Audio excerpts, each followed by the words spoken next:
万万没想到谭棉花组合的缘分，竟是谭爷爷的蓄谋已久。要知道花花在基地出生不久，就凭借软萌可爱的外表和粘人的性格，赢得了月亮产房奶爸奶妈们的芳心，每天抢着抱花花到处炫耀她的可爱。之后花宝鸡的名声越来越大，很快就传到隔壁幼儿园的谭爷爷耳中。慕名而来的他只是看了花花一眼，就彻底沉迷在了小家伙的可爱中。此后谭爷爷一跃成为资深花粉，就连手机屏保都变成了花花，还默默许愿有一天能亲自照顾她。这个心愿在2021年终于实现。这天花花叶子搬到幼儿园生活，兴奋的谭爷爷再也伪装不下去了，去迎接时嘴巴都咧到了耳后根。第二天更是早早起床准备早饭。虽然谭爷爷激动的心情溢出屏幕，但花花上班的过程还是充满了波折。因为社恐以及不熟悉新场地，没有安全感的他无论如何都不愿出门。趴在围墙边翘首以盼的谭爷爷便夹着声音一遍遍呼唤花花，千呼万唤才终于让小家伙踏出房门。下班时谭爷爷亲自来接宝贝花花，没想到害羞的花宝鸡看到他靠近后，像受惊的兔子一样躲进了草丛里，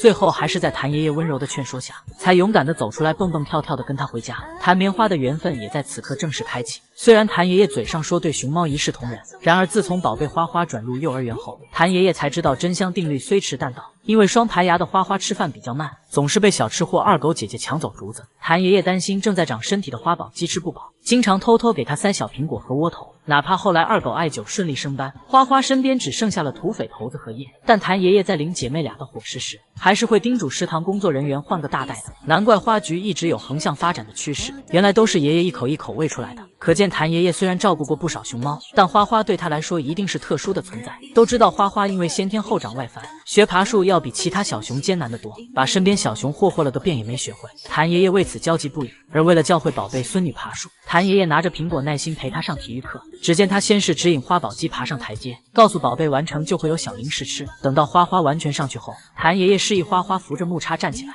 看着宝贝努力配合着自己的指令，他欣慰地把小苹果喂进花花嘴里。正是谭爷爷的特训和鼓励，花花如今终于能爬上大树看风景了。而谭爷爷的温柔呵护和偏爱，也让花花对他产生深厚的感情和信任，并且当听到谭爷爷呼唤其他小熊时，吃醋的花花气呼呼地趴在围墙边叫着，告诉谭爷爷下班别走，好好唠唠这事儿。可以说有谭爷爷的地方就有花花，谭棉花组合果然是双向奔赴，希望爷孙俩能一同度过更多时光。盼儿，我北京了，盼儿，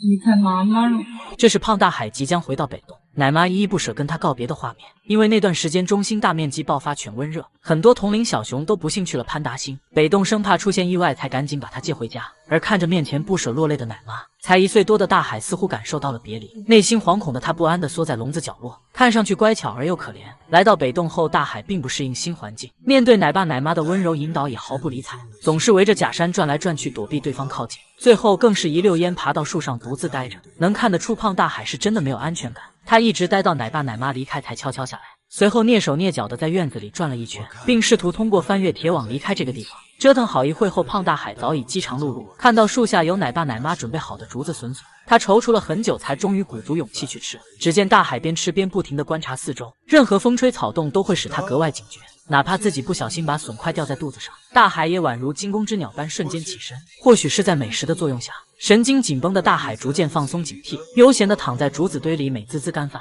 小小的一团一整个萌化人心。徐老爷察觉到大海的内向后，就时常跑来互动，带他融入集体。虽然大海依旧对老爷爱答不理的，但好在不会像以往那样见人就躲，而是任由对方往自己脑袋上呼血，这对他来说已经是很大的进步了。而大海不仅遇到了温柔有爱的饲养员，隔壁还住着性格超好的治愈系小熊萌兰。他经常来到围栏前咩咩叫召唤好兄弟。起初害羞的胖大海并不想过去，更愿意找个安静的角落独自待着，但还是架不住萌兰的热情召唤，兄弟俩就这样完成了历史性会晤。察觉胖大海小小一只很瘦弱，暖心的萌兰便跟他分享自己的竹子，还教他该如何使劲把竹子拽过去。两熊就这样面对面分食同一根竹子，很难不怀疑胖大海能胖成小山，与萌儿的大方头尾脱不开关系。后来萌兰还经常陪对方玩拔河游戏，日复一日的陪伴令大海逐渐开朗。而长大后的大海也成为了北栋扛把子。听到游客小朋友催促自己吃竹子，他有些无语，鼻孔边放大边重重的叹气，内心 OS 你说吃就吃，那我岂不是很没面子？只能说如此可爱乖巧的小熊，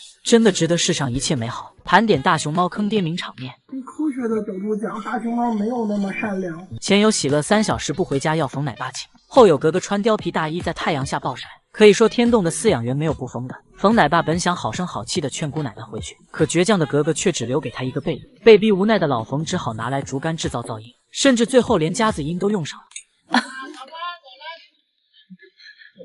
一会儿急了，一回头杆大嘴杆啊！还夹了呢，怎么？要不是全网皆知喜乐格格的不好惹，单凭这个拿竹竿制造噪音的视频，估计老冯早就在网上死了800遍了。别看闲闲仔平日最喜欢黏着饲养员，这小子背地里却经常研究如何拿捏奶爸。这天外场突然下起瓢泼大雨，别的小熊都回家了，闲闲仔却待在树上。随后头一低，小腿一蹬，任由雨水冲刷身体。奶爸绝望：活爹，你是要让我死网上吗？都知道金金四海的床又大又宽敞，与之对应的就是七仔的纯欲风套间，他甚至得蜷起身子才能勉强睡觉。正当网友们激情输出为七仔维权时，却意外发现这个床竟是他的饭桌。而七仔不仅有同款豪华大床猫爬架，甚至还有个贵妃池可供沐浴及饮水，豪华程度连三太子看了都得喊削饭。而七仔之所以喜欢挤在小饭桌上睡觉，或许只是单纯的想让奶爸死网上。秦岭著名影后秦韵通过装瘸卖惨，不知骗了多少1亿的眼泪。而韵武听说后立马打来电话请教，不久后就表演了前脚受伤仍坚强行走，直接把冤种奶爸送上了热搜。都知道饲养员为锻炼熊猫后肢力量，会时常用美味苹果引诱孩子们站立，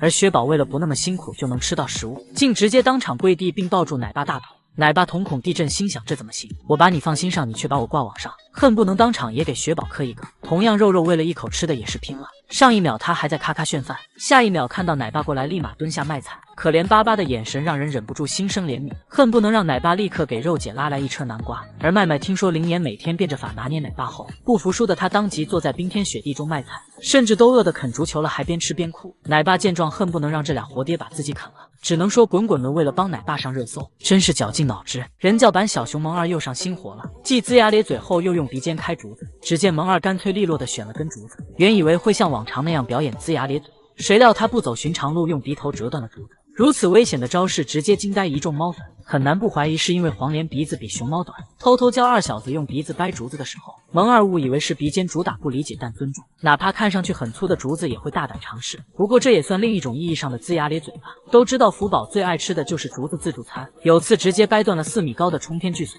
江爷爷看到后直接瞳孔地震，差点叫警察。被抓包的福宝看似淡定的吃些竹子，实际上内心慌的一批，压根不敢和爷爷对视。就是说第一次清晰的在熊猫脸上看到心虚，并且福宝掰竹子时会顺便拉双眼皮。女明星包袱在他这里通通都不存在，真怕小福不小心戳到自己的眼睛。此外，江湖上还有一个大帮派铁头帮，在现任帮主苏星的带领下威名远扬，无论多硬的竹子在头上也只能坚持1秒。真的很好奇他们脑壳是不是合金做的。不仅如此，苏星的绝杀技是鼻梁掰竹，为此鼻梁都被坚硬的竹子压出了一条沟，可见他铁头帮帮主的位置绝对实至名归。而铁头帮里还有不少优秀子弟，月亮不仅通过哐哐打铁门练就一身肌肉，用铁头破竹也轻轻松松不在话下。对此金虎瑟瑟发抖，还好相亲没成，不然3天9顿都不够暴躁月亮揍的。而他掰竹子则是双手辅助，用头顶开，既能得到细竹条，又能做个发型。女明星花花掰竹子主打3天饿9顿，别的小熊都炫完1整根了，花宝鸡还在跟坚硬的竹子艰苦奋斗，看似面不改色，实则使出了吃奶的力气。要不是谭爷爷心疼孙女，天天给他加餐，估计花花都熬不到幼儿园直通博士、大学毕业及局长的高光时刻。大熊猫骄傲先是用划拉铁盆催饭，得到竹子后就直接上脚蹬，企图踹断，可没曾想他一松手脚丫子就被夹住了。能清楚的看到这小子愣了好一会，坏了，今天是竹子刺客。而网友们最喜欢哪种掰竹子方式呢？